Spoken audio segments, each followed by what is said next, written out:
Selamat pagi pemirsa, saya Siti Isneni Nur akan menemani Anda dengan beragam informasi terkini di antaranya. Jembatan penghubung dua kecamatan di Medan rusak parah. Forkopimda Labuhan Batu pantau perayaan malam Natal. Bupati Batubara tinjau pos pam Natal dan Tahun Baru. Selain cuplikan berita tadi, kami juga akan menghadirkan beragam informasi lainnya. Pemirsa, kita jelang Sumut hari ini pagi selengkapnya.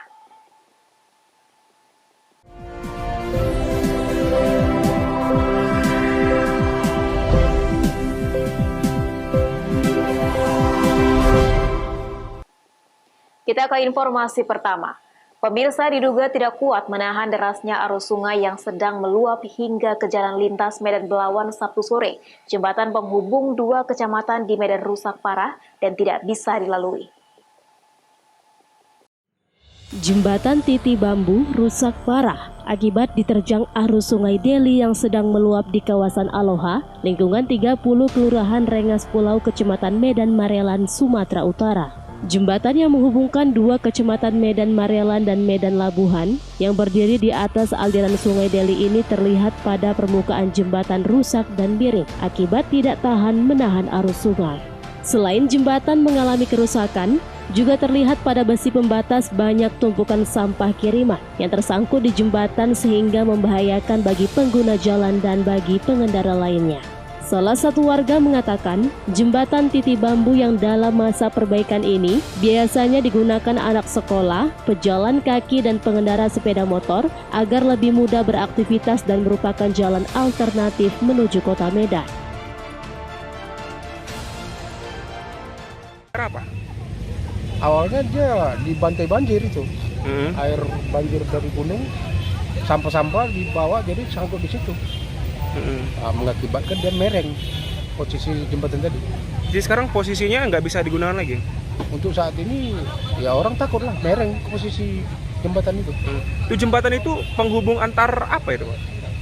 Maksudnya kalau itu tadinya dipakai untuk anak-anak sekolah nyebrang, untuk ke depan. Jadi dua kelurahan itu, Pak ya? Iya, dua kelurahan. Kelurahan Rengas Pulau dengan kelurahan Labuhan lah, ini Medan Labuhan. Jadi sekarang nggak bisa digunakan? Sama sekali udah nggak bisa lagi. Pemerintah setempat mengimbau warga untuk tidak menggunakan jembatan Titi Bambu karena kondisi yang rusak dan dikhawatirkan dapat mencelakai warga. Wahyu Pratama melaporkan untuk Eva Rina TV.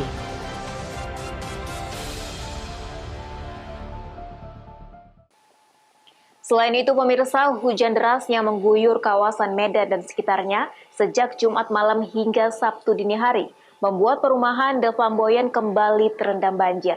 Banjir di kawasan ini diakibatkan karena tanggul pembatas perumahan dengan aliran Sungai Belawan kembali jebol. Beginilah kondisi komplek perumahan The Flamboyan di Jalan Flamboyan Raya, Kecamatan Sunggal, Kabupaten Deli Serdang. Sejumlah rumah kembali terendam air dan lumpur setinggi 1,5 meter. Hal ini dikarenakan hujan dengan intensitas tinggi membuat aliran Sungai Belawan yang bersebelahan dengan perumahan kembali meluap. Tanggul pembatas yang belum selesai dikerjakan pemerintah pasca banjir bandang 4 pekan lalu kembali jebol. Petugas gabungan TNI Polri kembali memantau kondisi lokasi. Warga yang berada di perumahan enggan untuk mengungsi. Mereka lebih memilih bertahan di rumah hingga air benar-benar surut. Sejumlah warga juga terlihat sudah membersihkan lokasi rumah yang sempat terendam banjir. Menurut kesaksian warga, hujan deras membuat tanggul yang berseberangan dengan rumahnya jebol. Dirinya pun tak sempat menyelamatkan harta berharganya. Jam 2 lah bang, cuma kan itu jam 2 tuh masih banjir-banjir biasa. Rupanya tuh jam 2 sampai jam 3 itu tuh lah bandungan tuh jebol, makanya dia langsung naik, langsung tinggi. Sini lah bang. 2 meter ada ya? Nggak sampai lah bang, kalau di bawah ini 1 meter lah gitulah gitu. Saya pas nggak di rumah bang, saya pas lagi memang buka warung juga peta. Itu nggak bersyukur juga pas 2 kali di sini, pas 2 kali nggak di rumah.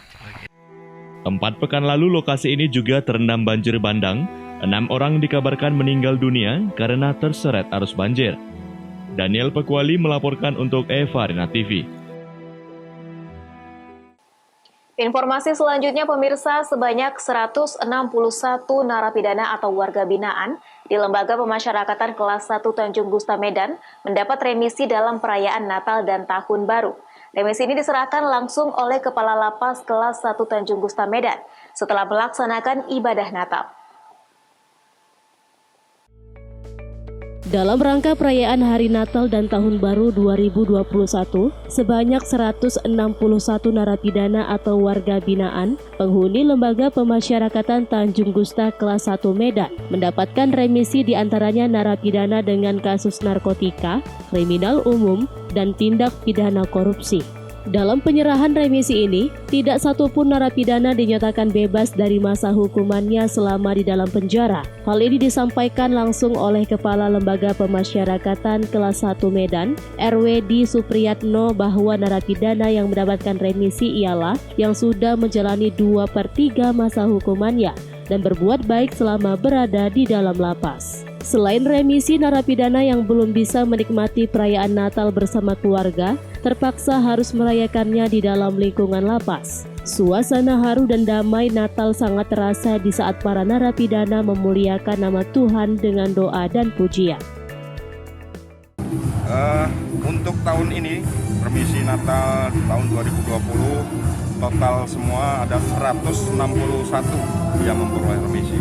Dan ini mudah-mudahan sesuai harapan Menteri Hukum dan HAM pada sambutannya tadi agar bisa menjadi refleksi bagi mereka untuk melakukan perubahan, ya, sehingga perubahan ini membawa ke arah kebaikan bagi diri warga binaan sendiri, termasuk dalam rangka seperti yang dalam tema agar menjaga kedamaian.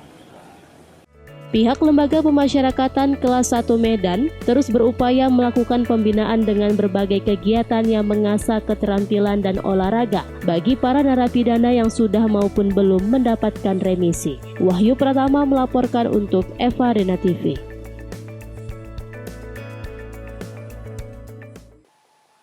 Sumut hari ini masih akan kembali sesaat lagi, tetaplah bersama kami.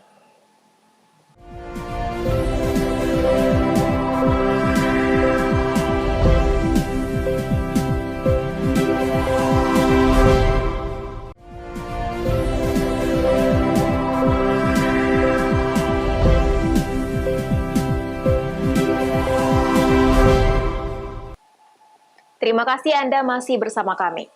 Pemirsa, Forkopimda pantau perayaan malam Natal di berbagai gereja di Labuhan Batu.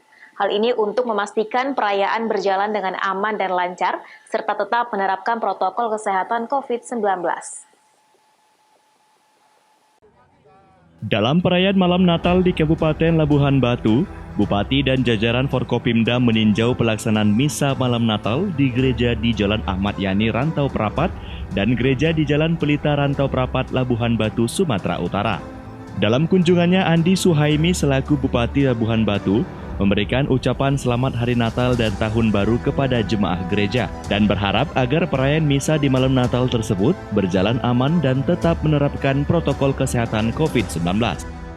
Hari ini, malam ini kita melaksanakan suatu kegiatan yang mana saudara-saudara kita melakukan Natalan yang tanggal 25 Desember tiap tahunnya dilakukan Natalan pada masyarakat kita, masyarakat atau agama Nasrani. Kami selaku Forkopimda, Pak Kapolres, Pak Dandim, Ketua DPR hari ini ikut melihat gimana para masyarakat kita melakukan kegiatan ibadah dengan melakukan yang namanya kegiatan atau mengikuti namanya protokol kesehatan. Sama-sama kita lihat bahwasanya cuci tangan ada 3M, cuci tangan, jaga jarak, mudah-mudahan pakai masker. Ini juga kita lihat sama-sama. Ini menandakan bahwasanya masyarakat Labuhan Batu sudah memahami protokol kesehatan dan tidak ada gangguan apapun di Labuhan Batu. Ini berkat Bapak Kapolres, Bapak Dandim. Semoga sampai dengan nanti tahun baru, Labuhan Batu ini tidak ada gangguan apapun ke depannya. Sementara itu, Kapolres Labuhan Batu AKBP Denny Kurniawan menyebutkan, Sejak operasi Lilin Toba, situasi perayaan berjalan dengan aman serta kondusif. Dan untuk pengamanan malam Natal dan Tahun Baru, pihaknya mendirikan 4 pospam yang melibatkan 420 personil TNI dan Polri. Pelaksanaan operasi Lilin Toba 2020 di wilayah Polres Labuan Batu bisa berjalan dengan sangat aman dan kondusif. Kemudian dalam operasi Lilin ini kami mendirikan 4 pospam dan 2 pos pelayanan yang melibatkan 425 personil gabungan baik dari TNI Polri dan stakeholder terkait. Untuk wilayah Labuhan Batu Raya, ada sebanyak 70 gereja melaksanakan misa malam Natal dan di masing-masing semuanya dilakukan pengamanan. Terkait kunjungan jemaah gereja sendiri, pihaknya meminta agar tetap menerapkan protokol kesehatan. Ucok Sitorus melaporkan untuk Evarina TV.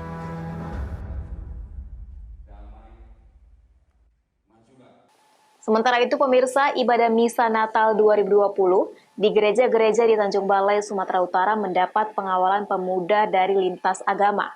Dengan sukarela masyarakat yang beragama Islam, Buddha, dan Hindu secara bersama berjaga di pintu masuk gereja pada Kamis malam kemarin.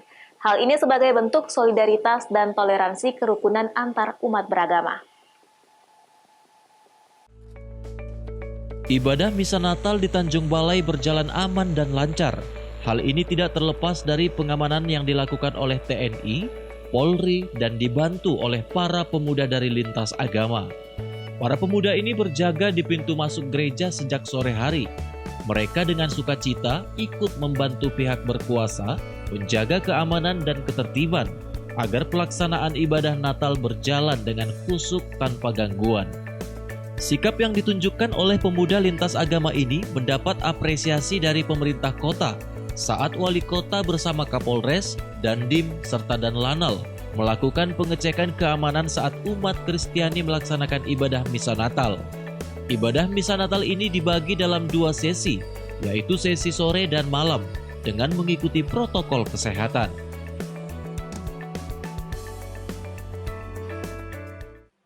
Kami dari pemerintah dan Forum Komunikasi Pimpinan Daerah mengapresiasi yang dilakukan oleh pemuda lintas agama yang malam hari ini berkumpul, yaitu terdiri dari Banser, dari Tionghoa, dan juga umat Islam bersama-sama untuk menjaga toleran yang ada di Kota Tanjung Balai.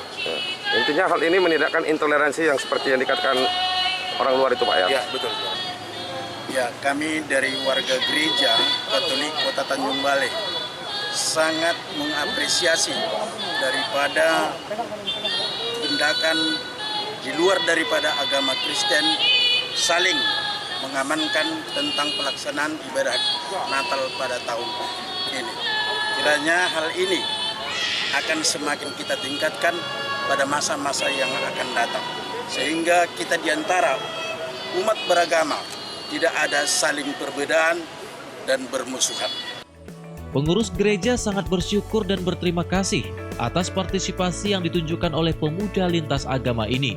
Hal ini membuktikan bahwa kerukunan antar umat beragama tetap terjalin dan meniadakan anggapan yang mengatakan bahwa Kota Tanjung Balai adalah kota intoleran. Wanda Pratama melaporkan untuk Evarina TV. Kita beralih ke informasi lainnya. Pemirsa, menyambut perayaan Natal dan Tahun Baru, Polres Tanah menggelar Operasi Lilin Toba 2020. Operasi ini akan dilaksanakan selama 15 hari ke depan, dimulai sejak 21 Desember 2020 hingga 4 Januari 2021. Menurut Kapolres Tanah Karo, dalam Operasi Lilin Toba 2020 ini, sebanyak 260 personil diturunkan yang tergabung dari unsur Polri, TNI, Dinas Perhubungan, Satpol PP, dan Dinas Kesehatan yang akan ditempatkan pada 4 pos yakni pintu masuk Kabupaten Karo serta beberapa titik rawan lainnya. Perayaan Natal dan Tahun Baru tingkat arus volume kendaraan mengalami peningkatan. Hal ini terlihat banyaknya kendaraan yang menggunakan plat polisi berasal dari luar Kabupaten Karo. Untuk kegiatan pelaksanaan Operasi Lilin Toba di wilayah Kabupaten Karo kita bekerja sama dengan pemerintah daerah dan TNI. Kita melibatkan 260 personel gabungan. Jadi terdiri dari Polri, TNI, dan Satpol PP, dan juga dibantu oleh Dinas Kesehatan Kabupaten Karo. Kita melaksanakan operasi yang sifatnya kemanusiaan. Jadi kita mengantisipasi penyebaran COVID-19 dan juga bagaimana lancarnya pelaksanaan Natal dan Tahun Baru. Komandan, untuk pantauan saat ini Komandan, apakah peningkatan wisata sudah mulai terjadi atau seperti apa? Kita sudah melihat bahwa dengan adanya libur panjang ini ada peningkatan arus kendaraan. Kita juga bisa lihat di sini cukup padat dan juga terlihat kendaraan-kendaraan dari luar wilayah yang mendatangi atau melintas di wilayah Kabupaten Karo. Pihak kepolisian mengimbau kepada masyarakat yang akan berpergian agar selalu menerapkan protokol kesehatan, memakai masker, mencuci tangan serta menjaga jarak, dan memastikan kondisi kesehatan dalam keadaan baik. Chandra Bukit melaporkan untuk Eva Rina TV.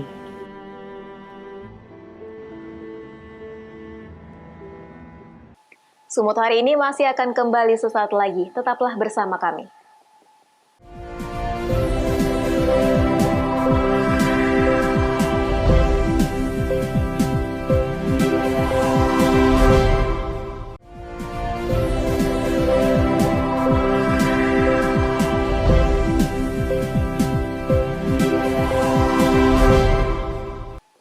Terima kasih Anda masih bersama kami. Pemirsa, Bupati Batubara meninjau persiapan fasilitas sarana dan prasarana pos pengamanan Natal dan Tahun Baru di Jalan Lintas Sumatera.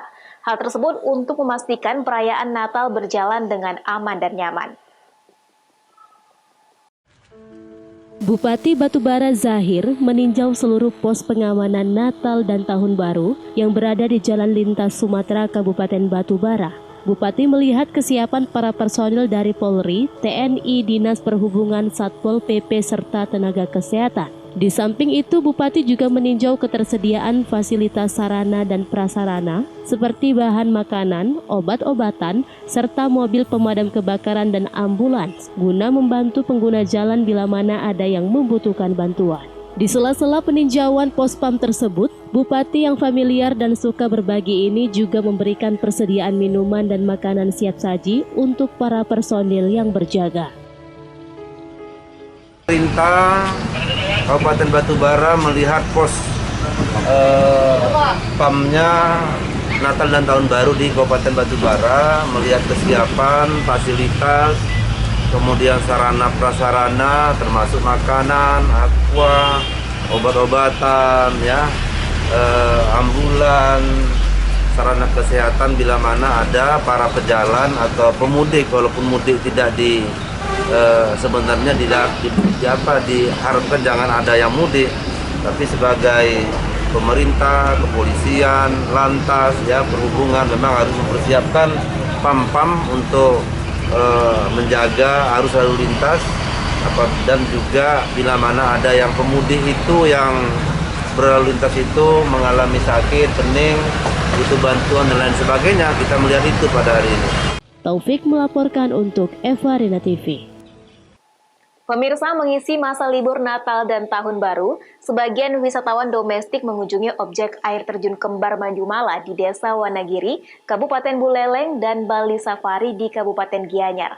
Pengelola tempat wisata berupaya memastikan tidak ada pengunjung yang melanggar protokol kesehatan.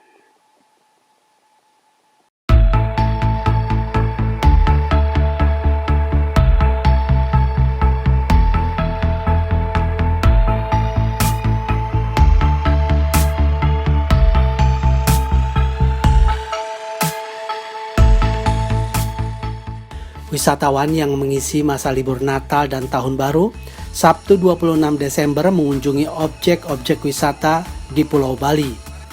Pihak pengelola tempat wisata senantiasa mengingatkan para pengunjung untuk mematuhi protokol kesehatan.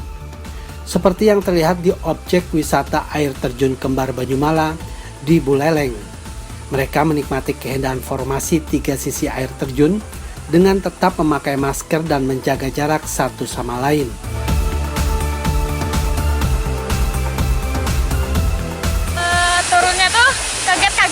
Terus setelah sampai sini tuh seneng banget lihat air terjun karena sampai sini tuh sejuk juga ya. Jadi nggak sia-sia turun jauh-jauh gitu.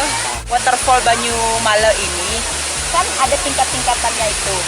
Jadi memang banyak ada waterfall di Bali, tapi ini salah satu the best menurut pendapat saya, menurut pandangan saya. Di samping itu juga keasrian dari lingkungannya ini terasa sejuk. Ini masih siang hari, tapi kok rasanya adem. Mungkin inilah penyebabnya kenapa wisatawan mancanegara selalu ingin berboyong-boyong datang ke sini. Penerapan protokol kesehatan termasuk pembatasan jumlah wisatawan juga berlaku di Bali Safari. Manajer pemasaran Bali Safari Ineke menjelaskan, di masa pandemi ini setiap promosi melalui media sosial selalu menyertakan kampanye pentingnya protokol kesehatan. Pelan-pelan kita mengadakan promo Times to Safari, mengajak masyarakat domestik khususnya ya, karena kan pasarnya masih pasar domestik. Untuk mengajak di sini bahwa kita itu menerapkan protokol kesehatan yang sangat ketat. Sejak dibuka kembali, sejumlah objek wisata di Pulau Dewata Bali secara perlahan memulai bangkit dari keterpurukan. Dari Bali, Pandeyuda, Kantor Berita Antara, mewartakan. Pemirsa, demikianlah rangkaian informasi dalam Sumut hari ini pagi. Saya Siti Isnendinur mewakili kerabat kerja yang bertugas pamit undur diri. Terima kasih dan sampai jumpa.